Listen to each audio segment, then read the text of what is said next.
And now it's time for us to take a look at this today's installment of the Heritage on Air series and celebrating Ghanaians of historical significance. Let's take a look at this. Ago.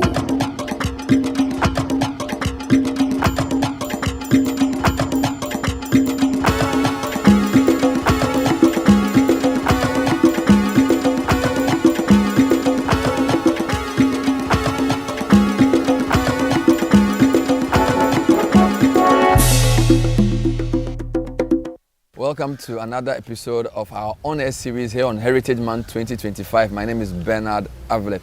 We're looking at people of historical significance, and today we're looking at two important personalities from the Greater Accra region, Alfred J. Ocansey and Augustus Akiwumi. My guest is our historian and, of course, writer Kweku Dako Ankra. Stay with us. Ago.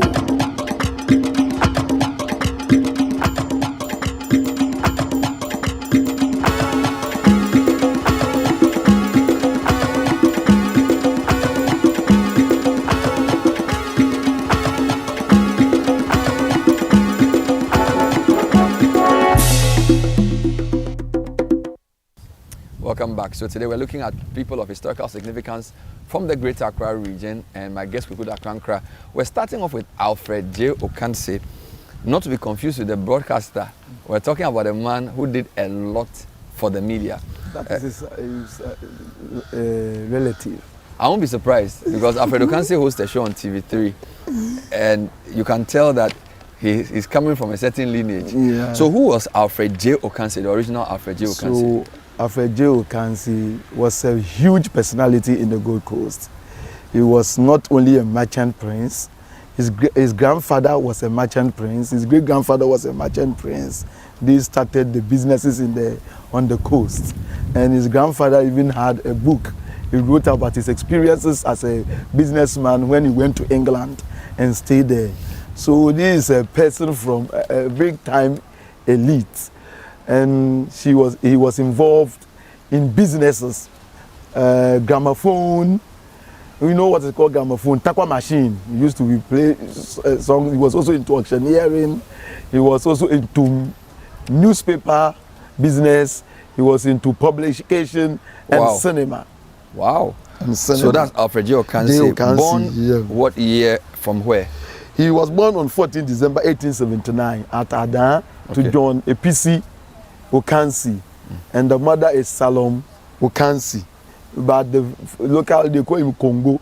That's a name. And Alfred had all his education at the government school, moved all the way somehow to Central Province and have the collegiate education, and then he was somebody who was involved in businesses. So early as he completed in collegiate education back in Accra, he entered into business, and he had the knack for business so much that in no time he was trading with the AF&A Swansea, which later became UAC, and now it became Unilever and so on. So you could see even around that time the kind of person he was. Then he engaged in importation business. He was bringing gramophones, he was bringing radio sets at the time, and made a huge money. While making this money, he also realized that the newspaper publication in Accra has gone down with passing of some of the owners of the paper.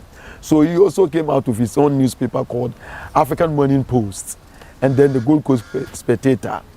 In the course of it, he was the first person to hire an outsiders who are very influential. So he brought in Nnamdi Azikiwe and ITA Willis Johnson, and bring as his editors, and employed Augustus Ocansey as his lawyer, in-house lawyer, with Kofi Edumu Abasma. Augustus Akiwumi as his lawyer. So Augustus was working at the editorial department of the African Morning Post. And this was the time, it was his paper that introduced radical nationalism, which Nnamdi Azikiwe was writing. And it was his paper that was the most fearsome. The Europeans didn't like the paper at all because of its radicalism. being spearheaded by these two iron-hot radicals from Sierra Leone and Nigeria. So in the course of editorial of one of his papers, Nnamdi Azikiwe wrote that African has a god and attacked the Europeans, and as a result, he was cited for seditious libel, and he was defended by Edumwa Bosman, Emolade Akiwumi, and their legal team was headed by Franz Dove, whose daughter is Mabel Dove. He at that time was the president of the Gold Coast Bar, and he led the case and he won the case so much. In fact, he defeated the colonial white lawyer so much that year the law report was not published because of the way he devastated his opponent at court. So as a result, despite winning all these cases, he was deported from Ghana to go back to Nigeria. So this is Nnamdi Azikiwe. Nnamdi Azikiwe, who later became the first prime minister of Nigeria. Yes, so president of Nigeria. So he did a stint with the African Morning Post, founded by Alfred J. Ocansey. And he did a very solid work. He is the one who produced the radicalism in Nkrumah. Wow. A.W. Kojo Thompson, Anthony Kojo Thompson, all of them. It was his newspaper, which was the organic, iron-hot, reactionary nationalist paper of the time, where everybody who wants to get ahead, if you go through his paper. In fact, the paper was so famous that Nana Oforiatta was the one who was the first to call for Adikiwe to be sacked from Ghana. He banished him at Achimegbuakwa areas that not for him to come there. And then he came to Accra to enforce the Legislative Council to also get him to be sacked from Ghana. Because Adikiwe often referred to Nana Oforiatta as a Sir Oracle, whom the British, whatever come out of his mouth, they used to make law and they listen to him than any other person. So African Morning Post was really an opponent, and it was being bankrolled by A.J. Ocansey. Wow. Apart from that, he had a Spectator, which was often also edited by J.B. Dankwa for his nationalism activities.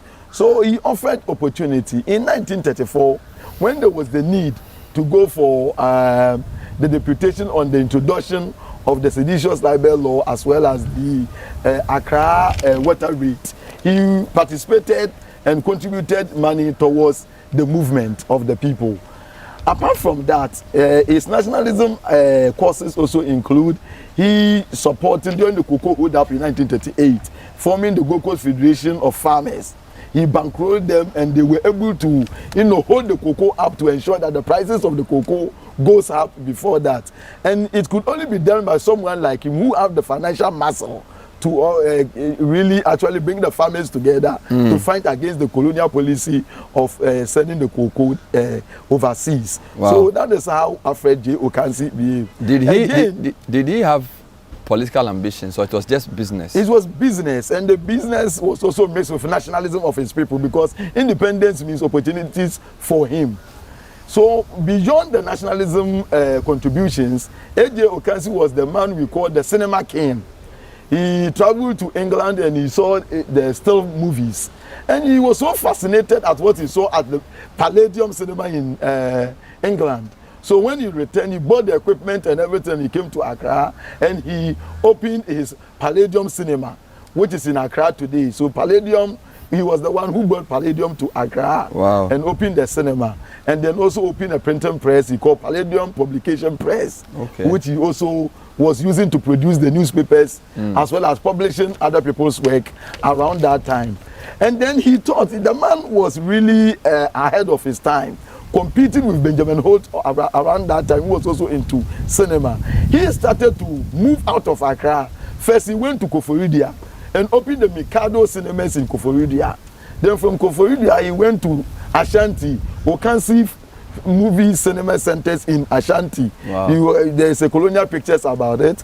And then he went to Sekendi Takoradi. For people who are in Sekendi Takoradi who do not know, he opened the Princess Cinema in Sekendi Takoradi. So this is the man who really spread his tentacle in terms of cinema business. So historians call him the king of cinema. The king of cinema. The king of cinema. When it was still, he introduced a sort of innovation.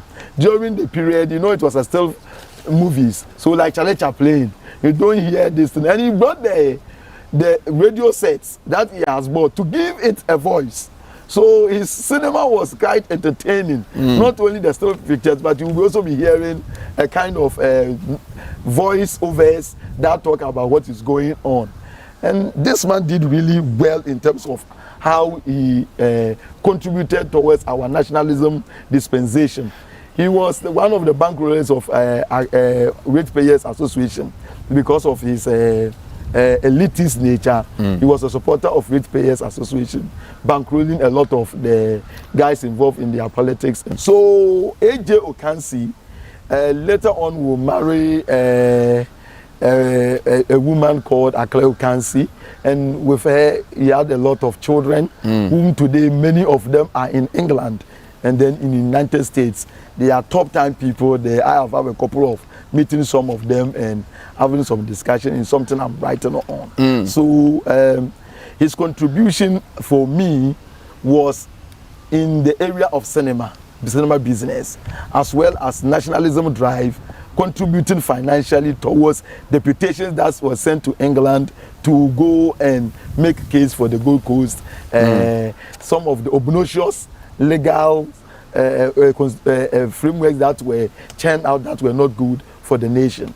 He contributed. And also in the Cocoa Hood app, what he did for the farmers, it was really an important step towards our nationalism agenda. People don't talk about the economic nationalism aspect, but Cocoa Hood app played a critical role in our nationalism drive. Amazing. Alfred J. Ocansey, one of the moguls of media, business, cinema, our first subject for today's episode, where we're looking at persons of historical significance in the Greater Accra region. When we come back, we'll look at Augustus Molade Akiwumi, a contemporary of Ocansey's, as we continue this journey on the Heritage Month. Stay with us. Ago. Welcome back. This is still the Heritage On Air series on 97.3 CDFM and on ChannelOne television. And we're looking at persons of historical significance through the regions. Today, our focus on the Greater Accra region. We've spoken a bit about Alfred J. Ocansey. I call him a mogul, business of newspaper, a merchant who did gramophones, vehicles, and some very fantastic publications as well. A Dangbe, born in Ada. Our next person of interest is Augustus Molade Akiwumi. Now, that's an interesting name. Sounds Nigerian. So who was A.M. Akiwumi? So Augustus Molade Akiwumi is our second speaker of Parliament. After his sequest.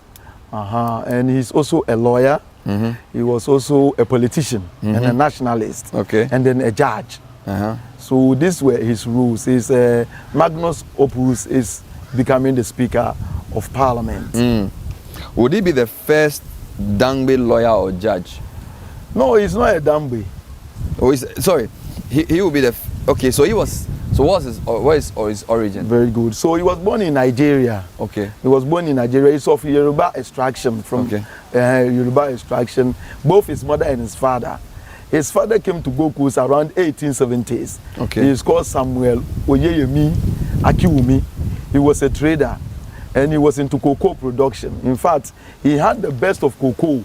That is, his cocoa are always signed with SOA, Samuel Oyeyemi Akiwumi. When you see that cocoa, you know it's of the best. If you go to Mangwase areas in the eastern region, he was the major man who cut all the cocoa and then sent them to England. He made so much money in Gold Coast that he was even a patron of Accra. He was also a Red Cross. He was the head around that time, being chairman of the businessmen in Accra. He made money and owned much of the Makwala market. So this is the father of Augustus. Augustus. So he named the Makwala area. It's a Yoruba name with the meaning that is there. So he used to own.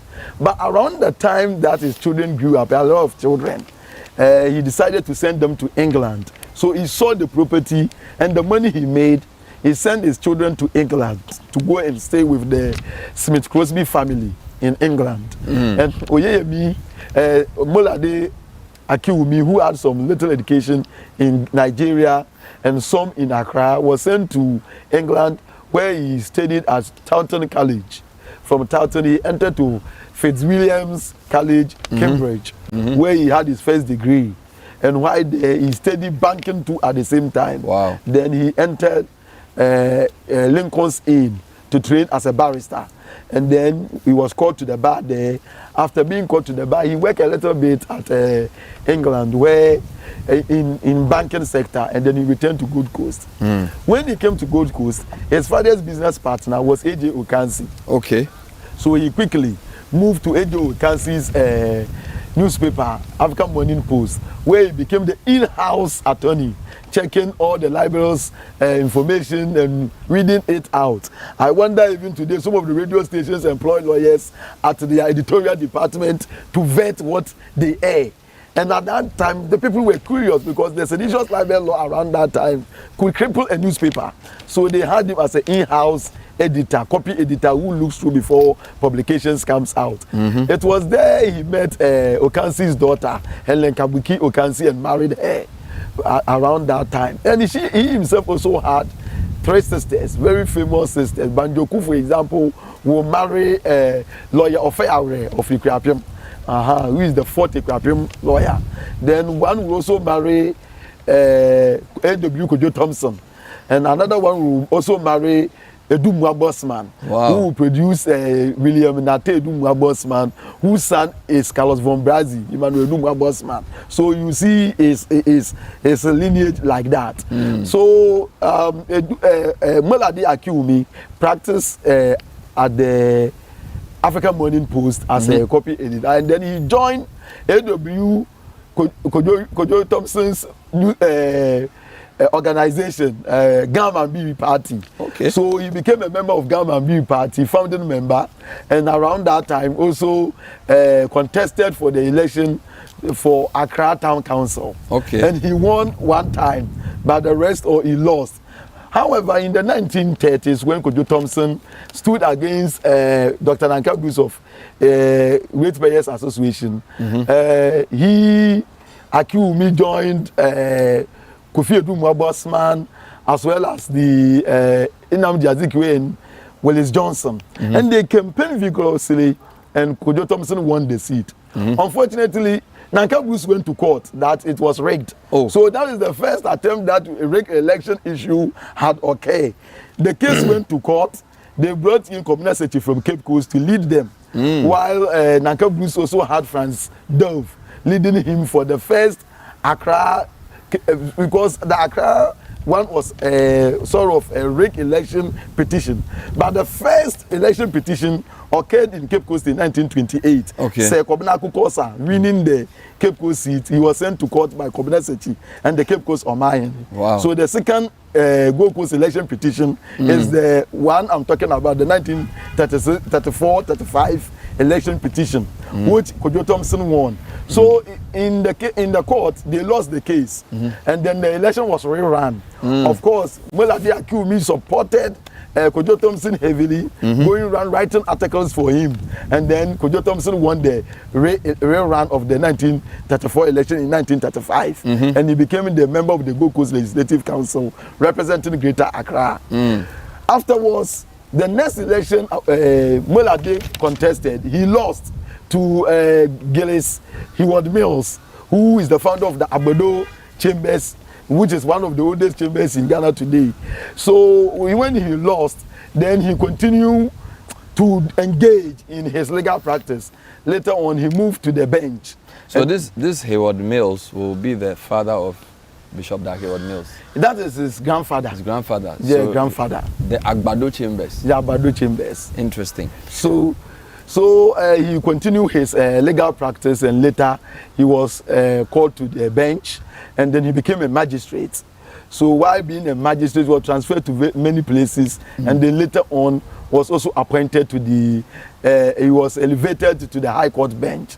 At what point did he become our second Speaker of Parliament? So this is obviously after Justice Quest, yes, so who had 3 terms. Yes, so this is in 1958. Okay. In 1958, when Quest was old, he decided not to go again. And then Molade came in. And Molade, excuse me to say, in 1956, when we had independence, he and Justice McCarthy from Sierra Leone, were one of the first people to be granted Ghanaian citizenship. Okay. Because McCarthy was from Sierra Leone, Molade too was a Nigerian, as I stated. And as a result, he got his Ghanaian citizenship. And that qualified him to become the Speaker of Parliament in 1958 as our second Speaker of Ghana Parliament. So are both his parents Nigerian? Both his parents so are he Nigerian. was Nigerian. He was of the Yoruba extraction. Of Yoruba extraction. But he lived in Accra.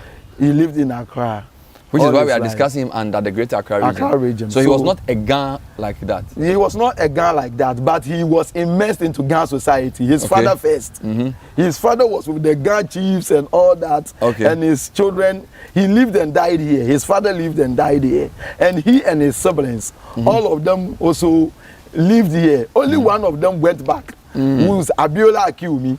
Abiola Akiwumi, who is the second president of the Gold Coast West African Student Association after J.B. Dankwa. Who also became a lawyer in the Gold Coast, practiced in the Gold Coast, until he later went to Nigeria to become a High Court judge in Lagos. So only him, the rest, all of them stayed here.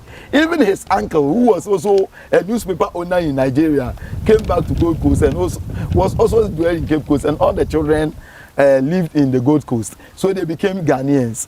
And they married, as I have shown you, sisters, marrying Ofeya Agyemang, marrying A.W. Kojo Thompson, marrying Kofi Edumwa Bosman. And he himself also marrying Alfred Ocansey's daughter and producing children. And one of his sons, Akilanu Molade Akiwumi, also became a justice in Ghana. He became a lawyer and a high court judge. During the program of the judges following the overthrow of Nkrumah in 1966, his son became a casualty of what Akufo-Addo's program of sacking judges around that time. So he was sacked from the bench and he found his way in Kenya, where he became the Justice of the Supreme Court of Kenya. Wow. And he is well known. You just need to Google Akilanu Akiwumi and what he did there. His father is the man we are discussing today, Augustus Molade Akiwumi. So it's a prestigious family of business and law people. But our Augustus Molade Akiwumi was more a lawyer, judge, and politician than a businessman. And a businessman. I see. So what was his legacy in terms of his law practice? Any memorable things he did? So his legacy, when you look at the issue of the it's called Rex versus Nnamdi Azikiwe, that famous sedition case. He was one of the people who did the backroom legal work. He drafted a lot of the briefings for Franz Dove. In fact, he was the one who was appearing at first at the magistrate court and at the high court until the case went to the Supreme Court of the Gold Coast before Franz Dove came in, and then to the Privy Council. All along, he was involved in those cases. He also did a lot of cases for his father, who was also involved in the cocoa business. This is his father's major counsel as a family lawyer. So he was involved in that. Again, whenever the Accra Gamambi party is in trouble, he was one of the lawyers. There were three top core lawyers of Gamambi party, which were Ofeya, Kofi Edumwa Bosman, and himself. They were the people who were at all times representing Gamambi and Kojo Thompson's brushes with the law. They were people who were giving. When Kojo Thompson had a case with regard to his issue of punishment for in history, it is stated that he went to take money without accusation from the Association of West African Merchants, and as a result, he was supposed to be moved from the Legislative Council. So he was sacked from the Legislative Council, and then the legal proceedings was also instituted to disbar him. The case even went to the Privy Council. From the very beginning, it was Akiwumi and others that really gave him a solid defense. So I will say he too was deeply involved in the legal practice, and then also all the activities of Gamambi party. For the Gamambi party were the party for the ordinary people. And as a result, he was involved. Many people argue that how do you have a party that have no lawyers and so on? But if you delve deeply into Gamambi party, you will realize that these were people like him who make the party not to be so-called tagged as party of the masses or party of riffraffs, as the Ratepayers Association often describe the Gamambi party. So Molade Akiwumi's contemporaries will be Kojo Thompson, Nanka Bruce, and also Kofi Edumwa Bosman, JB Dankwa, Ofei Are, Edward Akufo-Addo, all those people of R.S. Blay, Efron Benjamin, all those big lawyers of the 1920s, because he became a lawyer in 1921. Wow. He was called to the bar in 1921. So, in Ghana? In Ghana. So in 1921, he was the first lawyer to be called to practice law. I see. In Gold Coast. Now, let's wrap up in terms of what will be Molade Akiwumi's legacy. What will he be remembered for? So he is likely remembered for his case in the Rex versus Nnamdi Azikiwe. He is also remembered for his role as a member of the Gamambi party, where he was one of the lawyers as well as a member who went to Accra Town Council. And then again as a speaker of Ghana's parliament, second speaker. This is epochal because when we're talking about in 1958, he had the opportunity of gracing the front page of Life magazine. Wow. So if you look at Life magazine, he is there. It's an African American newspaper, magazine, and he is there. If you go to online, you see this colorful, beautiful thing about New Ghana, and he was the one who was on the front page. What a fantastic run through a history that we did not really pay attention to. We could open our eyes to two colossuses. We've spoken about Mr. Alfred J. Ocansey, a media mogul and a business tycoon, and of course, Justice Augustus Molade Akiwumi, the second speaker of our parliament and a very eminent jurist and a lawyer. Thank you, Kweku, for being on the show. Thank you for watching and for listening. We'll be with you for another episode as we continue the month of Heritage 2025. Stay with us. Ago.